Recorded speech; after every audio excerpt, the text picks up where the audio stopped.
Formation of simple past tense, तर याला past independent tense सुद्धा म्हणतात. ओके, पास्ट इंडिपेंडेंट टेन्स या म्हणजे साधा भूतकाळ. ओके, तर साधा भूतकाळ बनविणे, तर या टेन्सला बनवायचं कसं, आयडेंटिफाय कसं करायचं हे सुद्धा मी तुम्हाला इथे एक्सप्लेन करून देणार. ओके, तर चला मित्रांनो याला समजूयात. तर मी तुम्हाला एक्सप्लेन करून देते प्रॉपरली. तर याला समजण्याच्या अगोदर तुम्हाला या टेन्सचा जो फॉर्म्युला आहे तो लक्षात ठेवायला पाहिजे, कारण की हा जो फॉर्म्युला आहे तो खूप इम्पॉर्टंट आहे. So without a formula you can not be identify which type of tense. Okay, तर चला मित्रांनो यांना समजण्यासाठी अगोदर तुम्हाला एक डेफिनेशन आहे ते माहिती पाहिजे. तर एक सिंपल डेफिनेशन आहे ते तुम्ही लर्न करून घ्या. म्हणजे इंग्लिश ग्रामरच्या खूप नियमामध्ये सिंपल पास्ट टेन्सचा उपयोग होतो, त्यामुळे सिंपल प्रेझेंट टेन्स नुसारच तुम्हाला पास्ट टेन्सला सुद्धा इम्पॉर्टन्स द्यावा लागेल. म्हणून या टेन्सला समजणे खूप इम्पॉर्टंट आहे. ओके, आणि दुसरी गोष्ट म्हणजे मित्रांनो सिंपल पास्ट टेन्स बनविताना करत्यानंतर म्हणजे जो सब्जेक्ट आहे तुमचा, सब्जेक्टच्या नंतर तुम्हाला जो वर्ब आहे त्याचे तुम्हाला दुसरे रूप घ्यायचे आहे.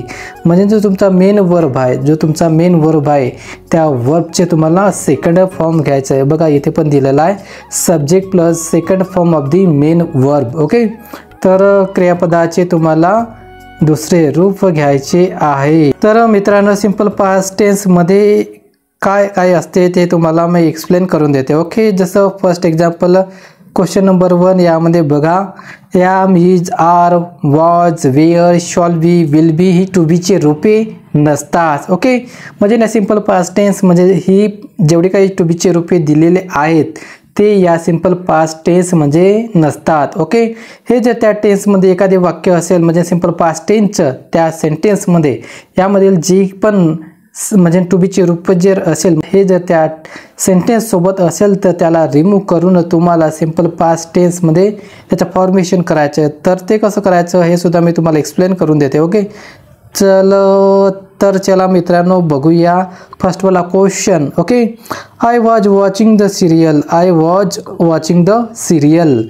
मी सिरियल बघत होतो. त्या कोणत्या टेन्समधील आहे, पास्ट कंटिन्युअस टेन्समधीला सेंटेन्स आहे, तर त्याला आपल्याला सिंपल पास्ट टेन्समध्ये कन्वर्ट करायचं म्हणजे फॉर्मेट करायचं आहे. तर याचं आन्सर बघा, I watched the serial. Me serial पाहिली. ओके नाही, तर या ठिकाणी बघा वॉचिंग हे फोर्थ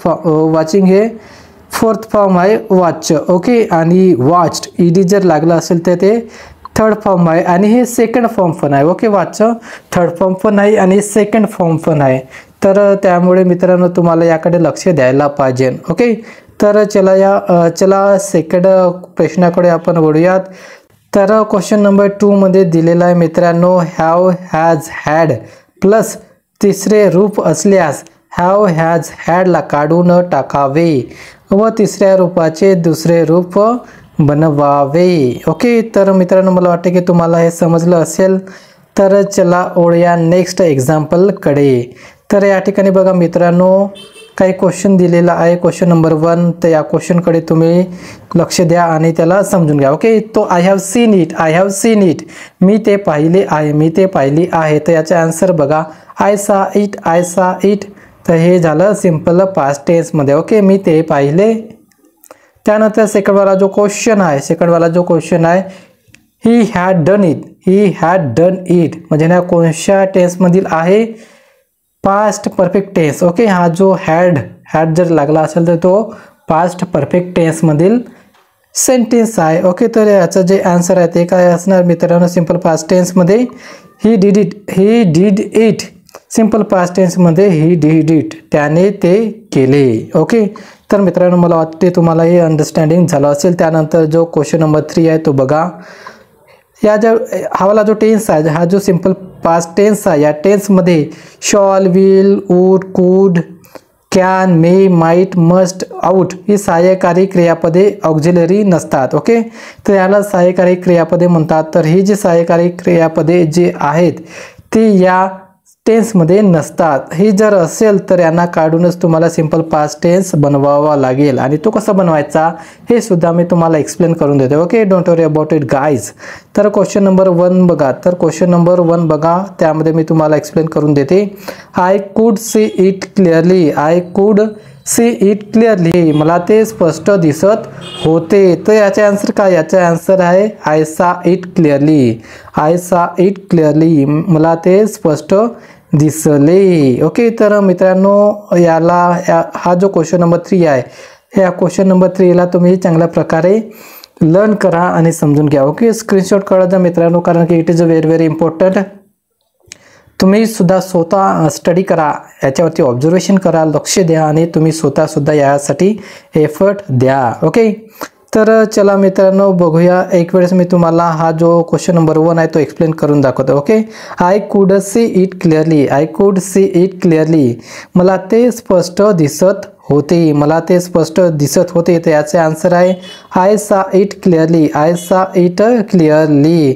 तर या ठिकाणी बघा जो क्वेश्चन मध्ये जो सेंटेन्स दिला त्यामध्ये कुड, कुड हे ऑक्झिलरी वर्ब यूज केलेला आहे। तर मी तुम्हाला या ठिकाणी सांगितलं आहे जे पण ऑक्झिलरी वर्ब या सेंटेन्समध्ये असेल आणि त्याच्यात तुम्हाला सिंपल पास्ट टेन्समध्ये फॉर्मेशन करायचे आहे, तर तुम्हाला ते ऑक्झिलरी वर्ब आहे ते रिमूव्ह करायचा आणि त्या ठिकाणी तुम्हाला सिंपल पास्ट टेन्सचा यूज करायचा आहे आणि त्या ठिकाणी तुम्हाला क्रियापदाचे दुसरे रूप घ्यायचे आहे। ओके, तो आय सा इट क्लिअरली, या ठिकाणी सीचा सा म्हणजे सीचा सा केला। ओके, सी हे फर्स्ट फॉर्म आणि सा इज अ सेकंड फॉर्म। तर मित्रांनो मला वाटतं हे तुम्हाला समजलं असेल।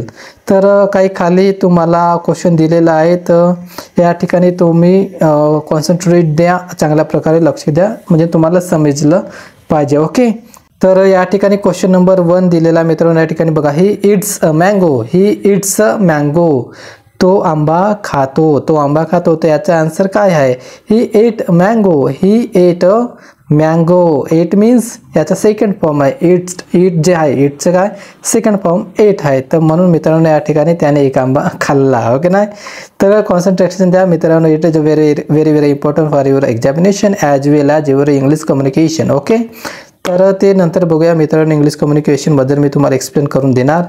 त्यानंतर सेकंडवाला जो क्वेश्चन आहे तो बघा, they have made a big hole, they have made a big hole, त्यांनी एक मोठा खड्डा केला आहे, त्यांनी एक मोठा खड्डा केला आहे। तर याचा आन्सर काय आहे, they made a big hole, they made a big hole, त्यांनी एक मोठा खड्डा केला। तर या ठिकाणी बघा हॅव, इथे हॅव यूज केलेला आहे, तर हॅवला तुम्हाला रिमूव्ह करायचा आहे।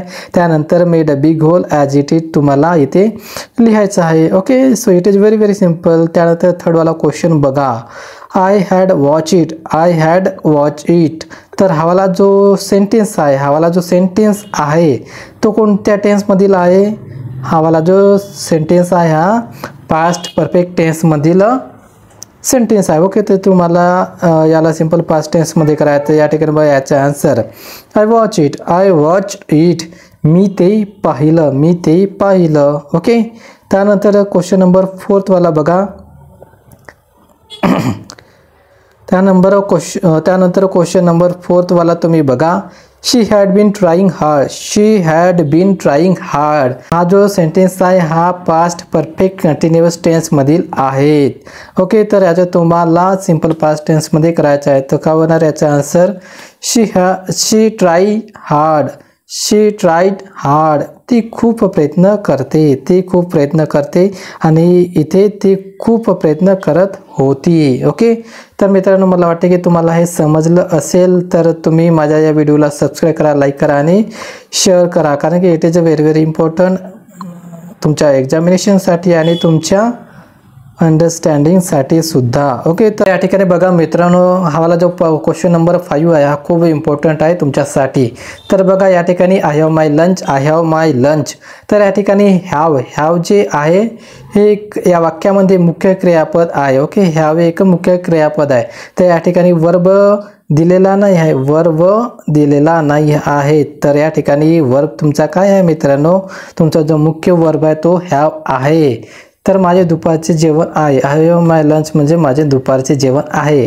तर याचं आन्सर काय होणार सिंपल पास्ट टेन्समध्ये, तर याचं आन्सर काय होणार, I had my lunch, I had my lunch, I हॅवचे दुसरे रूप पास्ट टेन्समध्ये हॅड आहे, I had my lunch. Okay, तर हॅवचे दुसरे रूप पास्ट टेन्समध्ये हॅड होते. तर म्हणून मित्रांनो, सो तुम्ही याकडे लक्ष द्या, कशा प्रकारे या ठिकाणी रूल्स जे आहे ते चेंज होत आहे. ओके, तर so it is very very important. मला वाटते तुम्हाला हे समजलं असेल. त्यानंतर टिप नंबर 1 बघा. ही जी टिप आहे ही खूप इम्पॉर्टंट आहे आणि ही जी टिप आहे ही हॉटेलमधली नाही आहे. ओके, तर बघा या ठिकाणी प्रश्न जर नकारार्थी असेल किंवा प्रश्न नकारार्थी असल्यास सिंपल पास्ट टेन्स बनविताना कर्त्यानंतर डिड नॉट घ्यावा. ओके, तर सब्जेक्ट नंतर तुम्हाला डिड नॉट घ्यायचा आहे आणि तो कसा घ्यायचा ते तुम्हाला मी एक्सप्लेन करून देते. तर क्वेश्चन नंबर 1 बघा. We have not seen it. आम्ही ते पाहिले नाही. तर याचा आन्सर आहे we did not see it. Okay, तर समजलं ना मित्रांनो, आम्ही ते पाहिले नाही. तर डिड नॉट जे आहे ते कशा प्रकारे यूज केलेला आहे इथे तुम्ही बघा. ओके, त्यानंतर टिप नंबर 2 जे आहे ते खूप इम्पॉर्टंट आहे. ओके, बघा इथे प्रश्न जर प्रश्नार्थक असल्यात सिंपल पास्ट टेन्स बनविताना डिड समोर घ्यावे.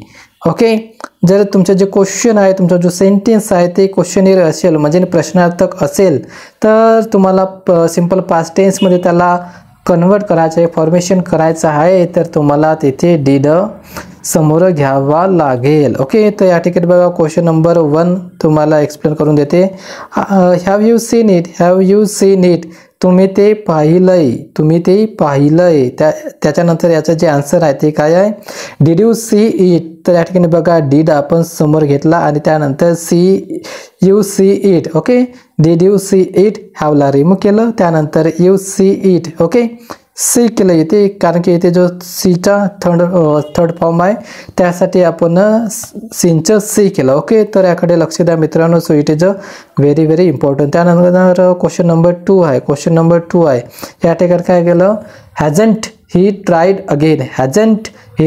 अगेन. त्याने पुन्हा प्रयत्न केला नाही का. तर याचा आन्सर काय होणार, डिडंट ही ट्राय अगेन. कारण की डिडंट ही ट्राय अगेन जर डीड असेल तर डीड कुठे घ्यायचा आणि डिडंट कुठे घ्यायचा हे सुद्धा तुम्हाला माहिती असायला पाहिजे. ओके, याचं ते एक्सप्लेनेशन हे सुद्धा मी डू डज आणि डिडंट हे कसं यूज करायचं हे सुद्धा मी तुम्हाला नंतर शिकवणार. फक्त तुम्ही या टेन्सकडे लक्ष द्या. ओके, तर चला मित्रांनो, नेक्स्ट वाला तुम्हाला मी एक्सप्लेन करून देते.